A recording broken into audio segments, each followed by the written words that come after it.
భారత్ తన ప్రతిభతో అసభ్యంగా వ్యవహరిస్తుంది, దుర్వినియోగం చేస్తుంది.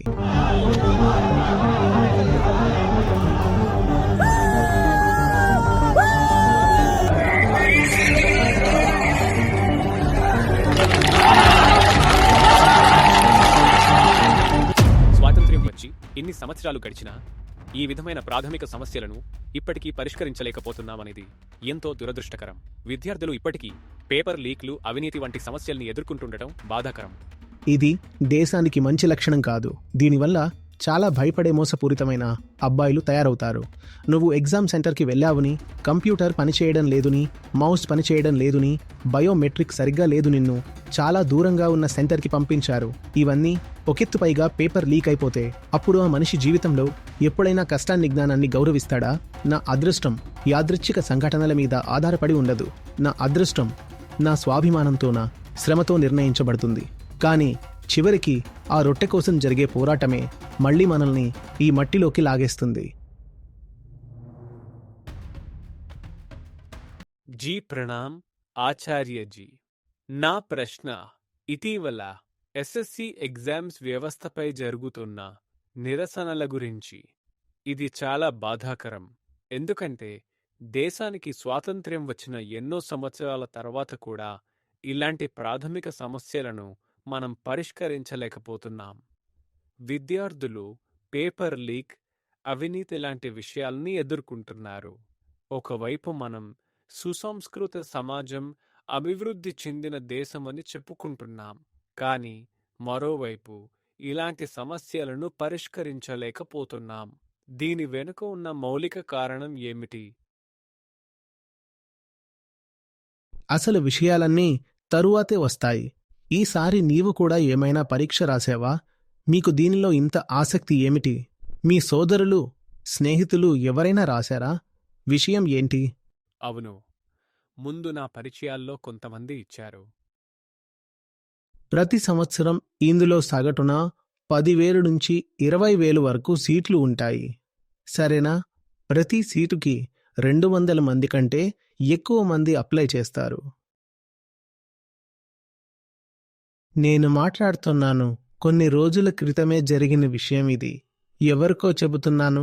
కొన్ని విషయాల్లో నాకు మా స్కూల్ డేస్, కాలేజ్ డేస్ చాలా గుర్తొస్తుంటాయి.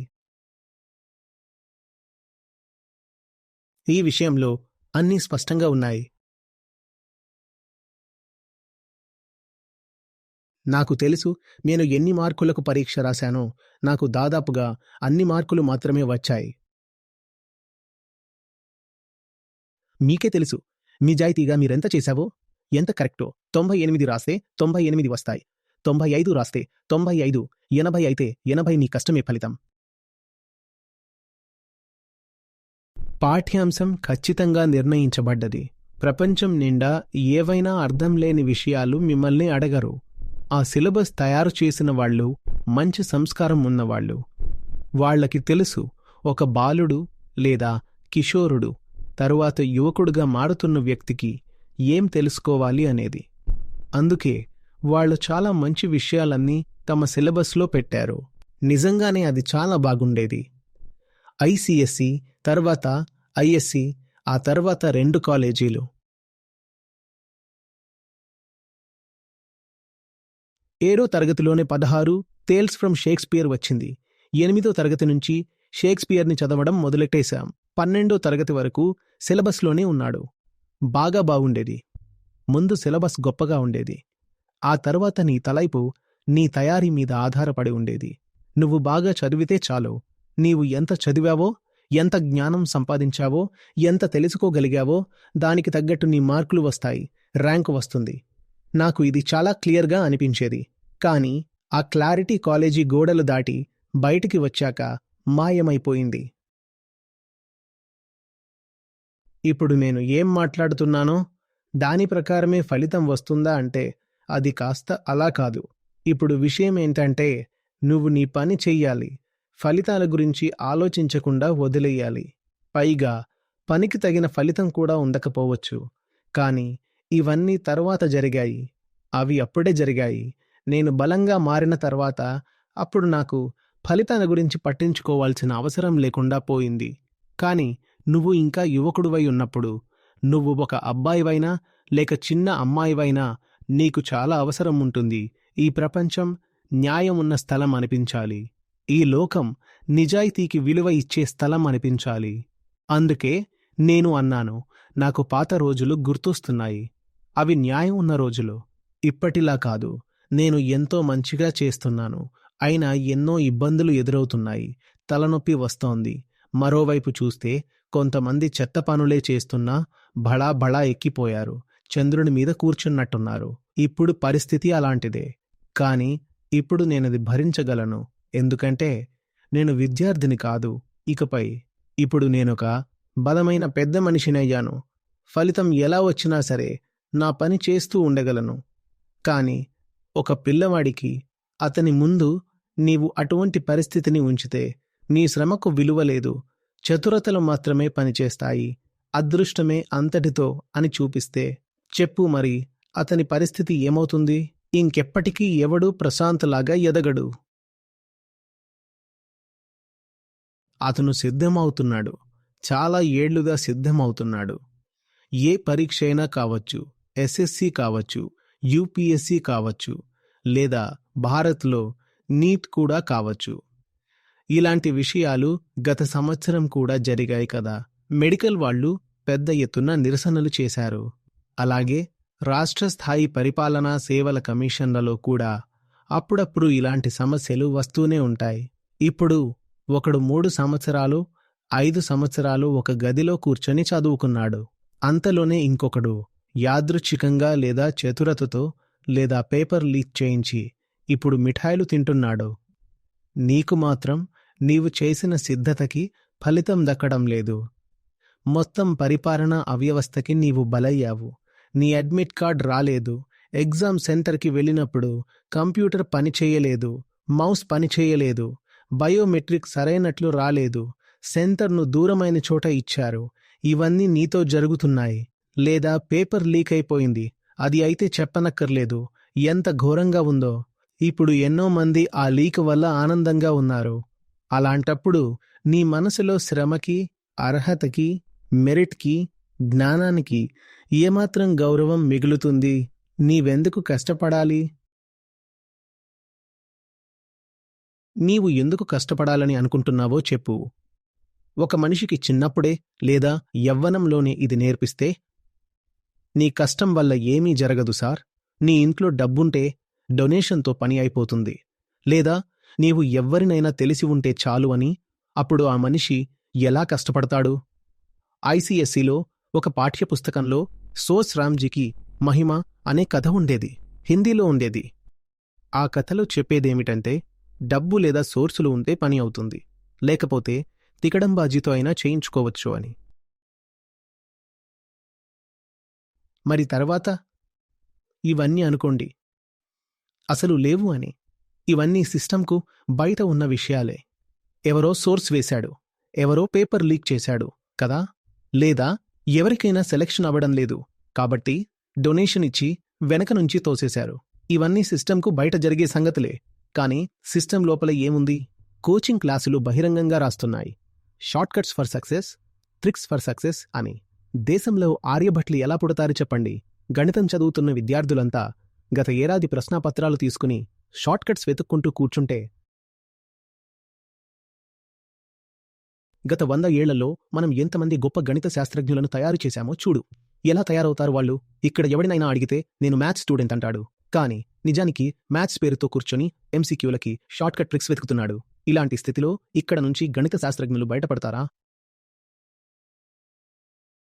మన కుటుంబ వ్యవస్థ, సమాజం, విద్య అన్నీ కలిసి దేశపు పునాదిని బలహీనంగా మార్చేస్తున్నాయి. మనం తరచూ రోమన్ సామ్రాజ్యం గురించి మాట్లాడుతాం కదా. ఇప్పుడే నేను షేక్స్పియర్ గురించి చెప్పినప్పుడు జూలియస్ సీజర్ గుర్తు చేశాను. రోమ్ రోమ్ రోమ్ అన్నమాట. అంత పెద్ద రోమ్ ఎలా పడిపోయింది తెలుసా? బయట నుంచి వచ్చిన శత్రువుల వల్ల మాత్రమే కాదు. అసలు కారణం ఏంటంటే, లోపలే రోమ్లో మెరిటోక్రసీ చనిపోయింది. అర్హతకి బదులు జుగాడ్కి, చతురతకి అక్కడ గౌరవం ఇవ్వడం మొదలైంది. అందుకే రోమ్ కూలిపోయింది. ఇంక పెద్ద రూమ్. నీవు నీ కొత్త తరం పిల్లలకి ఈ సందేశం ఇస్తున్నావు. జ్ఞానం అవసరం లేదు.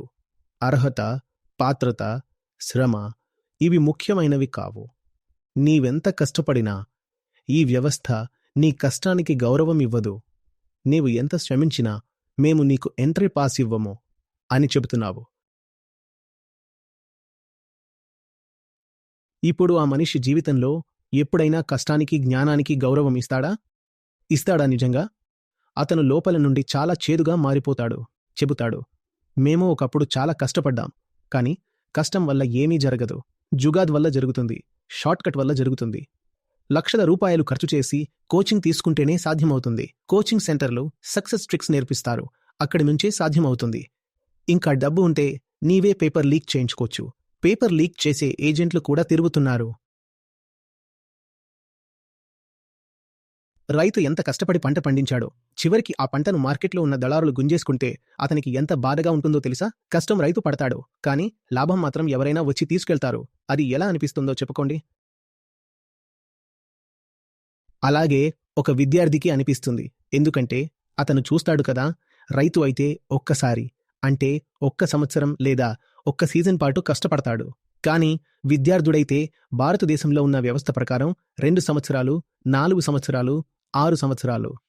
యూపీఎస్సీ యోధులు అయితే 10 సంవత్సరాల పాటు కూడా కష్టపడతారు. వాళ్ళవి అంతటి రోజుల శ్రమ.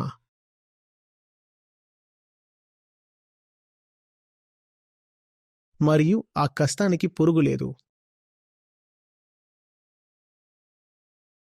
నేను మళ్ళీ చెబుతున్నాను, నా లోపల ఒక పెద్ద రక్షణ ఉంది. నాకు చదివినట్టు ఉంటే ఆ చదువుకి ఫలితం కూడా నాకు దక్కుతుంది. కాబట్టి నేను ఆలోచించాల్సింది ఒకటే, మైనస్ ఎలా ఇంకా బాగా చదవాలి, నా విషయాన్ని ఇంకా లోతుగా ఎలా అర్థం చేసుకోవాలి. నా దృష్టి అంతా ఇదిపైనే ఉండేది. నేను ఎప్పుడూ ఇలా ఆలోచించలేదు. నేను చదివాను కదా, ఈసారి మార్కింగ్ స్కీమ్ ఎలా ఉంటుంది? ఎగ్జామ్ చూసే వ్యక్తి సాఫ్ట్గా మార్కులు వేస్తాడా లేదా కఠినంగా వేస్తాడా?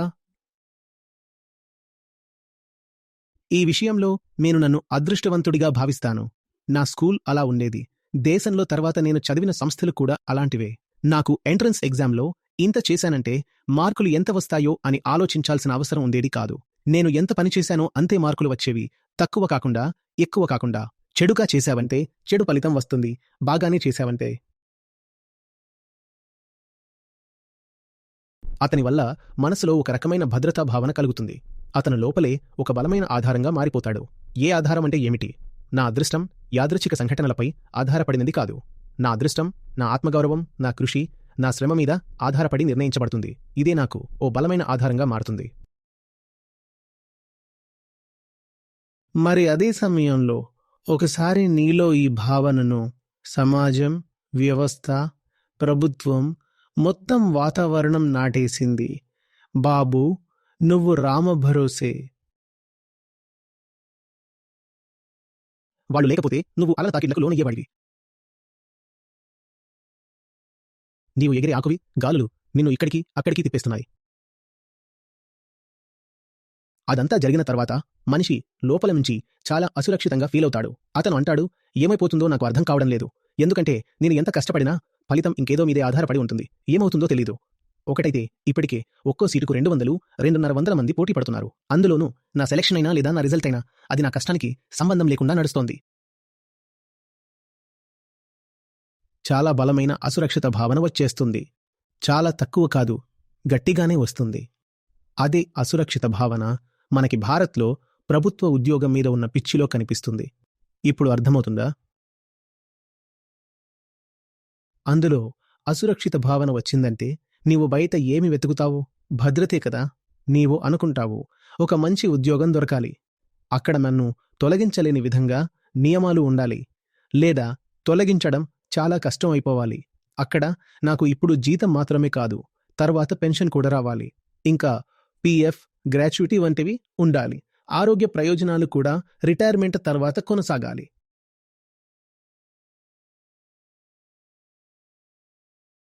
నీవెప్పుడైనా ఆలోచించావా? ఎందుకు భారత్లో మరియు ఇంకొన్ని అభివృద్ధి చెందుతున్న దేశాల్లో ప్రభుత్వ ఉద్యోగాల కోసం ఇంత పోటీ ఉంటుంది? ఎందుకు 10,000 ఉద్యోగాల కోసం 30-40 లక్షల మంది అప్లై చేస్తున్నారు? ఆలోచించావా? ఎందుకంటే మనం మన పిల్లలను, యువతను లోపలి నుంచి అసురక్షితంగా మార్చేశాం. స్కూళ్లలో ఎప్పటికప్పుడు జరిగే ఈ నకిలీ వ్యవస్థ వల్ల నకలు, సిఫార్సులు, బంధుత్వాలు, ఎవరికో ఎలా అడ్మిషన్ వస్తోంది, ఎవరికో ఎలా మార్కులు వస్తున్నాయి. మార్కులు కొనొచ్చు, టీచర్లు కొనొచ్చు, మొత్తం వ్యవస్థనే కొనొచ్చు. ఇలా జరుగుతూ ఉండటంతో మన యువత అంతా లోపలి నుంచి చాలా భయపడిపోతారు. వాళ్లకు అనిపిస్తుంది ఏదైనా జరగొచ్చు, కాని మనం మాత్రం ఏమీ లేకుండా ఉన్నాం. ఇప్పుడే 1, 8, 2, 0, 2, 5 ఏళ్ల వయసులో ఉన్నాం కదా. ప్రపంచంలో పెద్ద పెద్ద శక్తులు ఉన్నాయి. అవి మనల్ని బొమ్మల్లా నడిపిస్తున్నాయి. దాంతో లోపల ఒక పెద్ద భయం కూర్చుంటుంది. ఈ భయంతోనే మనిషి భద్రత కోసం తహతహలాడుతాడు. ఆ భద్రత కోసం అంటాడు, నాకు ఈ ఉద్యోగం కావాలి అని. అదే భద్రత కోసం కొందరు 10 మంది సంవత్సరాలు ఈ ఉద్యోగాల వెనక పడుతుంటారు. లోపల ఉన్న భయం నువ్వు ఏదైనా ఉద్యోగం సంపాదించినా పోదు. ఆ భయం వేరే విధాలుగా తొలగించాలి. కాని విషయం అర్థం చేసుకో, అప్పుడు దేశంలో సృజనాత్మకత మిగలదు. ఎందుకంటే ప్రతి మనిషి కేవలం భద్రత కోసం పరిగెడుతున్నాడు. భయంతో ఉన్న మనసు సృజనాత్మకంగా ఉండలేడు.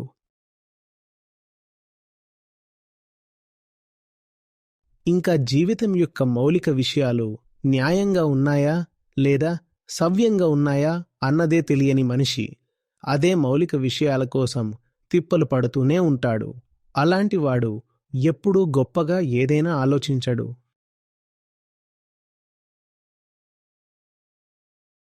నాకు కూడా చాలామంది మెసేజ్లు పంపుతుంటారు. అంటారు, మీరు చెప్పే విషయాలు చాలా మంచివిగా ఉంటాయి, చాలా ఉన్నతంగా ఉంటాయి.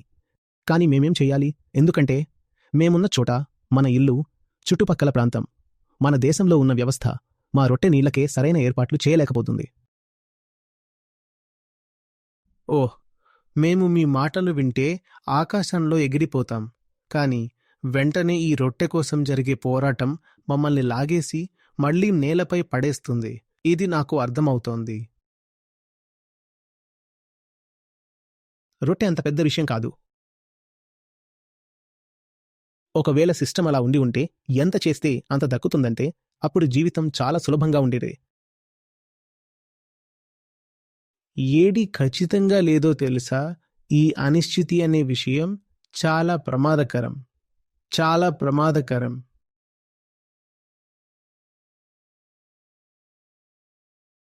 ఈ మొత్తం వ్యవస్థలో 2 వర్గాలు ఉత్పన్నమవుతాయి. ఒకటి ఏదో ఒకటి పొందినవారు, వీళ్లను హ్యావ్స్ అంటారు, అంటే హలాభం పొందిన వర్గం. మరొకటి ఏమీ దక్కనివారు, అంటే 99.9% మంది, వీళ్లను హ్యావ్ నాట్స్ అంటారు. పై వర్గంలో ఉన్నవాళ్లు కింది వాళ్లను దోచుకుంటూ ఉంటారు.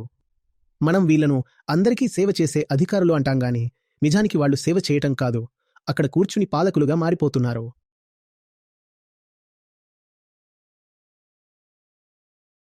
నీకు సర్వీసులు ఇవ్వాల్సిన అవసరం ఉంది, కానీ అక్కడ ఎవరు సర్వీస్ చేస్తున్నారు? వారు పాలిస్తున్నారు. మరియు కింద ఉన్నవారు జీవితాంతం విషయంలో జీవిస్తారు. తరువాత వాళ్లు తమ పిల్లలతో ఇలా అంటారు, నీవు కూడా పైకి చేరాలి, పోరాడు, శ్రమించు, ప్రయత్నించు.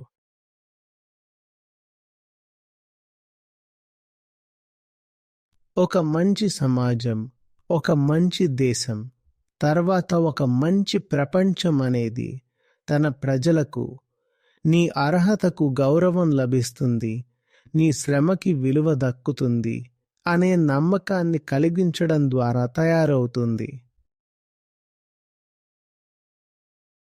వాళ్లకి స్పష్టంగా చెబుతారు, చూడు, బాగా కష్టపడు, కష్టపడితే ఎంత కష్టపడ్డావో అంత ఫలితం వస్తుంది. కానీ కష్టం చెయ్యకపోతే ఏమీ రాదు. ఒక పడిపోతున్న సమాజం లక్షణం ఏమిటంటే ఎవరు ఏమీ చెయ్యకపోయినా వాళ్లకి చాలా దక్కుతుంది, కానీ చాలా కష్టపడి పనిచేసిన వాళ్లకి చాలాసార్లు ఏమీ దక్కదు, లేదా సగటు స్థాయి ఫలితమే దక్కుతుంది. ఒకటి నేను చదివాను, బోర్డ్స్కి వచ్చే కాపీలు చెక్ చేయడం చాలా బోరుగా ఉండేది. కానీ టీచర్లు ప్రతి సమాధానాన్ని ఎంతో శ్రమతో ఈవాల్యుయేట్ చేసేవాళ్ళు, ఎందుకంటే విద్యార్థులకు సరైన మార్కులు రావాలి అనేది వాళ్ళ ఉద్దేశం. ఎంత తక్కువ టైంలో అయినా ఎక్కువ కాపీలు చెక్ చేసి డబ్బు సంపాదించాలి అన్న ఆలోచన ఉంటుంది. కానీ దీనివల్ల ఏమవుతుందంటే చాలాసార్లు కాపీలను సరిగ్గా చూడడం జరగదు. పిల్లల శ్రమకు సరైన విలువ ఇవ్వబడదు. అందుకే కాపీలు చెక్ చేయడంలో సమయం పెట్టడం అవసరం. అప్పుడు పిల్లలకు వారి హక్కు దక్కుతుంది. కాపీలపై ఎక్కువ టైం ఖర్చు చేస్తే వాళ్ళ శ్రమకు న్యాయం జరుగుతుంది. వాళ్ళు ఆ కాపీలు తీసుకుని తమ ఇంట్లో ఎవరో చిన్నవాడిని పిలిచి ఆ కాపీలు ఇచ్చేసేవారు. చెప్పేదేంటంటే అందరికీ 55 నుంచి 75 మధ్యలో మార్కులు పెట్టేయి అంటే సగటు మార్కులు. ఎక్కువ మందికి 60 నుండి 65 మధ్యలో పెట్టేయి సగటు మార్కుల్లా కనిపించేలా. అప్పుడు వాళ్ళని అడిగారు, ఇలా ఎందుకు చేస్తున్నావ్ అనగా ఆయన చెప్పారు, ఏమీ కాదురా, ఒక్కో కాపీ చెక్ చేయడానికి ఎంత ఇస్తారో అంతే వస్తుంది. ఎవరైనా 50 మార్కులు రావాల్సింది వాళ్ళకి 70 ఇచ్చేశామంటే వాళ్ళకనిపిస్తుంది లీనియంట్గా మార్కింగ్ చేశారని. ఇంకొంతమందికి 70 రావాల్సింది వాళ్ళకి 50 ఇచ్చేశామంటే వాళ్ళకనిపిస్తుంది టఫ్గా మార్కింగ్ చేశారని. ఎవరికి అసలు విషయం అర్థం కాదు, మనం పట్టుబడమూ లేదు. అలానే కటాకట్ చేస్తూ వాళ్ళ ఇంట్లో మా చిన్నోడు అన్ని కాపీలు మార్క్ చేసి వెళ్ళిపోయాడు.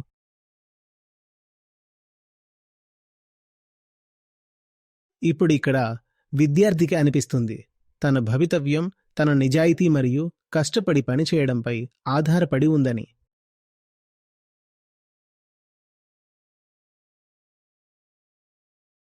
ఎవరో 2-3 సంవత్సరాలు కష్టపడి తయారీ చేసుకున్నాడు. కానీ అతను ఎంట్రన్స్ పరీక్ష రాయడానికి వెళ్ళినప్పుడు మీరు అతని వేలిముద్ర బయోమెట్రిక్తో మ్యాచ్ కావడం లేదని పరీక్ష రాయనివ్వడం లేదు. ఇది మీ తప్పు వల్లే జరిగింది. మీరు అతని జీవితం నాశనం చేసేశారు. ఇప్పుడు అతను జీవితాంతం ఏదైనా సిస్టమ్ మీద నమ్మకం పెట్టుకోగలడా?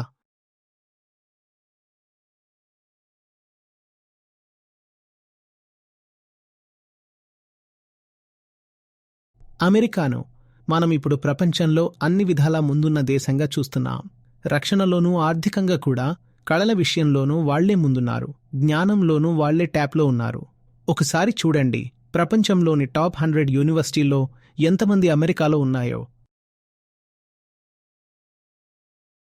సంస్కృతిలో కూడా వాళ్లే ముందున్నారు.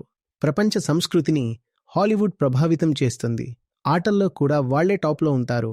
చూడండి, దాదాపు 50% వింబిల్డన్ టైటిల్స్ అమెరికన్ ఆటగాళ్లు గెలిచారు. మిగతా గ్రాండ్ స్లామ్స్లోనూ ఇదే పరిస్థితి. ఒలింపిక్స్లో కూడా అమెరికా నంబర్ 1గానే ఉంటుంది. ఇదే కారణం మెరిటోక్రసీ. అమెరికా ప్రపంచం నలుమూలల నుండి టాలెంట్ను తన దగ్గరికి ఆహ్వానించి గౌరవిస్తుంది. కాని భారత్ మాత్రం తన టాలెంట్తో అసభ్యంగా ప్రవర్తిస్తుంది, దుర్వినియోగం చేస్తుంది. అమెరికాలో జరిగిన గొప్ప పనులు, ఎత్తైన విజయాలు సాధించిన వాళ్లు ఎక్కువగా వలస వచ్చి అక్కడ స్థిరపడిన వాళ్లే.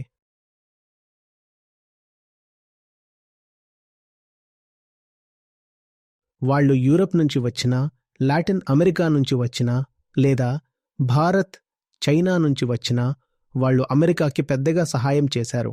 అమెరికాను ముందుకు తీసుకెళ్లారు.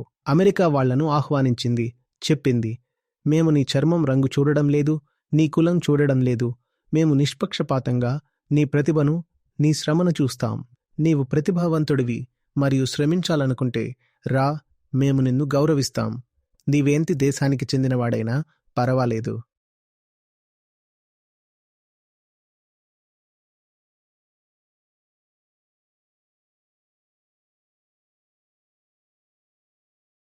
మీ ఇంట్లో ఉన్న పిల్లలు కష్టపడేవారు, అర్థం చేసుకునేవారు, జ్ఞానాన్ని గౌరవించేవారు అయితే వాళ్లను కొంత విలువనిచ్చి చూసుకోవడం చాలా ముఖ్యం.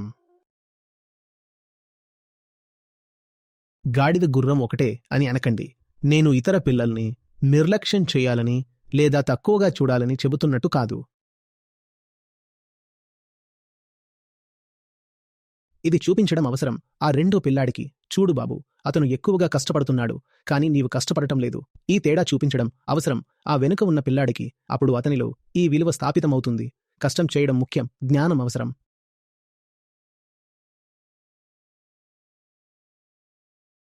మరొక విషయం కూడా అర్థం చేసుకో.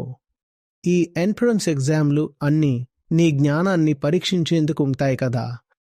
కానీ ఒక సమాజం జ్ఞానానికి విలువ ఇవ్వకపోతే షార్ట్ కట్లు, మోసాలు, నకిలీలు ఇవన్నీ నడుస్తాయి. జ్ఞానాన్ని గౌరవించని సమాజంలో అంధవిశ్వాసం పెరుగుతుంది.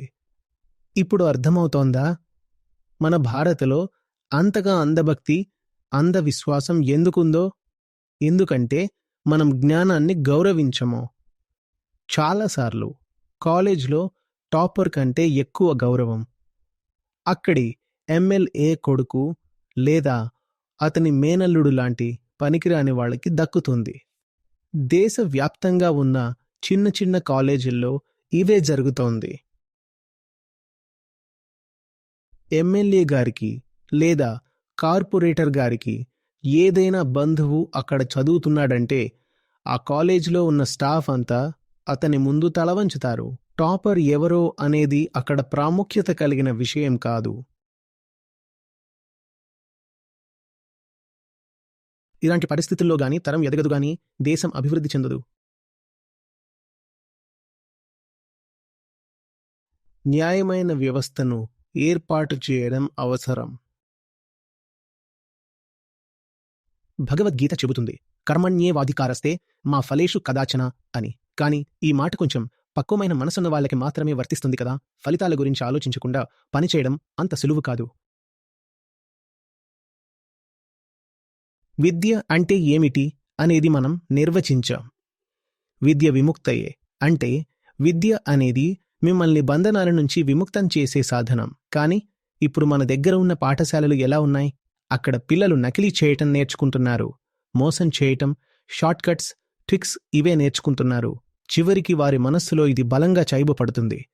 జీవితంలో ముందుకు వెళ్లాలంటే చతురత, చంపలూసి అవసరమని. ఇవి ఎలాంటి పాఠశాలలు? నేను మళ్ళీ నా బాల్యాన్ని గుర్తు చేసుకుంటాను.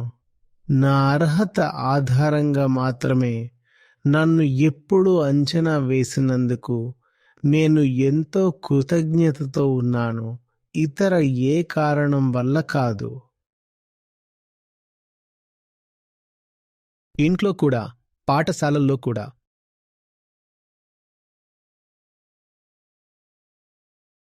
ఇంట్లో పెద్దవాడివి కావడం వల్ల ఏమీ మారదు. అబ్బాయివి, అమ్మాయివి కాదు అనేది కూడా ముఖ్యం కాదు. నీకు విలువ అప్పుడే లభిస్తుంది నీవు చేయాల్సిన పని నీవు చేసినప్పుడు మాత్రమే. మరియు నీవు ఆ పని చేస్తే ఏ పరిస్థితిలోనైనా మేము నీ విలువను నీ నుంచి తీసేసుకుంటాం. ఒక విషయం మనిషికి మళ్ళీ మళ్ళీ చెబుతున్నాను. అది లోపల నుంచి చాలా భద్రతగా, బలంగా మారుస్తుంది. మీకు ఇలా అనిపించడం మొదలవుతుంది, నా అదృష్టం నా చేతుల్లో ఉంది. మీతో ఏదైనా జరగొచ్చు అని తెలిసినప్పుడు మీరు చాలా భయపడిపోతారు. అది మీ తప్పు కాకపోయినా మీతో ఏమైనా జరగొచ్చు. అలాగే మీరు అసలు అర్హత లేని వ్యక్తి అయినప్పటికీ మీ నాన్న కొంత సిఫార్సు లేదా డబ్బు వాడి మిమ్మల్ని ఎక్కడో పెద్ద స్థాయిలో పెట్టాడని తెలిసినప్పుడు మీరు చాలా చతురంగా, ధూర్తంగా మారిపోతారు. ఈ రెండు పరిస్థితుల్లోనూ మీరు జీవితాంతం కోసం నాశనమైపోతారు. ప్రతి సంవత్సరం 1-2 పెద్ద నిరసనలు జరుగుతూనే ఉంటాయి. ఒక్కోసారి 11-12 తరగతి వాళ్ళు చేస్తారు. ఇంకొన్నిసార్లు ఎవరో చేస్తారు. పోస్ట్ గ్రాడ్యుయేట్స్ చేస్తారు. ఇది దేశానికి మంచి లక్షణం కాదు. ఆయనను చాలా భయపడే మరియు కపటత కలిగిన అబ్బాయిపై. ఇక్కడ లడ్కే అంటే నేను కొత్త తరం యువతని ఉద్దేశిస్తున్నాను. అబ్బాయిలు, అమ్మాయిలు ఇద్దరు. వాళ్ళకి జ్ఞానం పట్ల గౌరవం ఉండదు. వాళ్ళు అంటారు, జ్ఞానం వల్ల ఏమీ జరగదు. నువ్వు చూస్తున్నావుగా, కొంతమంది వచ్చి అంటారు, ఎక్కువగా జ్ఞానం వెతకకు. ఇలాంటి వాళ్లే ఇవాళ ఉన్నారు. వీళ్ళు అంటారు, మేము గొప్ప గొప్ప జ్ఞానుణ్ణి చూశాం, కానీ జ్ఞానంతో ఏమీ జరగలేదు. మరి దేనితో జరుగుతుంది? జుగాడ్తో జరుగుతుంది, చంపలూసితో అంటే పొగడ్తలు చెప్పడం, చమత్కారాలతో జరుగుతుంది, అంధవిశ్వాసంతో జరుగుతుంది, నాయకులు, ధనవంతులు లేదా బాబాల పాదాలు నాకడం వల్ల జరుగుతుంది. మరి జ్ఞానంతో ఏమవుతుంది? మీ సమాజం జ్ఞానాన్ని ఆధారంగా పెట్టుకుని నిలబడకపోతే ఆ సమాజం ఇంకేం మీద ఆధారపడి ఉందో ఒక్కసారి ఆలోచించు.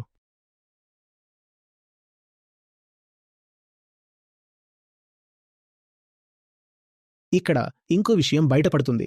ఇవాళ ఈ తప్పు వ్యవస్థకి వ్యతిరేకంగా ప్రొటెస్ట్ చేస్తున్న వాళ్లే. అసలైన సంగతి ఏంటంటే వాళ్లు కూడా తాము కావాలనుకునే వ్యక్తుల మీదే వ్యతిరేకంగా ప్రొటెస్ట్ చేస్తున్నారు. అంటే చివరికి వాళ్లు అదే సిస్టంలోకి వెళ్లాలని చూస్తున్నారు.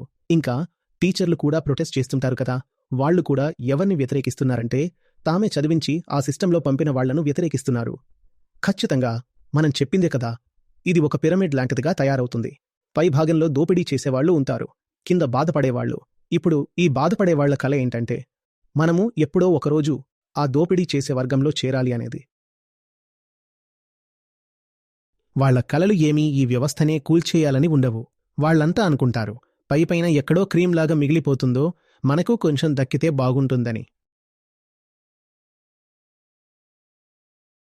ఇది పూర్తిగా జరుగుతుంది. ఒకసారి మీరు యువతకి ఇది రుజువు చేస్తే, ఇది టాలెంట్ వల్ల కాదు, మెరిట్ వల్ల కాదు, కష్టపడి పనిచేసిన వల్ల కాదు, జ్ఞానం వల్ల కూడా కాదు, అప్పుడు వాళ్ళు అంతా ఒక్కటే ఆలోచనలో పడిపోతారు. ఏదైనా విధంగా ఎక్కడికైనా వెళ్ళి ఏదోలా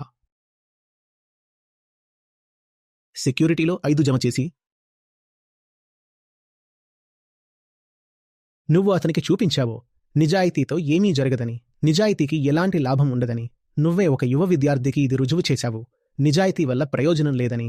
ఇప్పుడు అతను ఎదిగాక పెద్ద ఎత్తున లంచాలు తీసుకునేవాడిగా మారితే ఆశ్చర్యపోవాల్సిన అవసరం ఏముంది?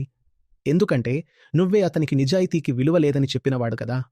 మరి ఇప్పుడు అతను స్వయంగా లంచాల కోసం పడ్డాడంటే ఆశ్చర్యమేంటి? అయితే అప్పట్లో నువ్వు అతనికి నిజాయితీకి తగిన బహుమతి ఇచ్చుంటే, అవమానించకుండా గౌరవించుంటే అతను లంచాలు తీసుకునేవాడిగా మారేవాడా? ఇప్పుడు దేశంలో అంతగా అవిశ్వాసం ఎందుకు ఉంది, అంతగా లంచాల వ్యవహారం ఎందుకు పెరిగిపోయింది అని నీకు డౌట్ వస్తుందా? ఇవి అన్నీ చూస్తే చివరికి మనం జ్ఞానం మరియు శ్రమల్ని ఎలా అవమానిస్తున్నామో అర్థమవుతుంది. ఇవే విషయాలు మన దేశాన్ని ముందుకు పోనివ్వడం లేదు. మనం జ్ఞానాన్ని కూడా శ్రమను కూడా చాలా తక్కువ చేసి చూశాం.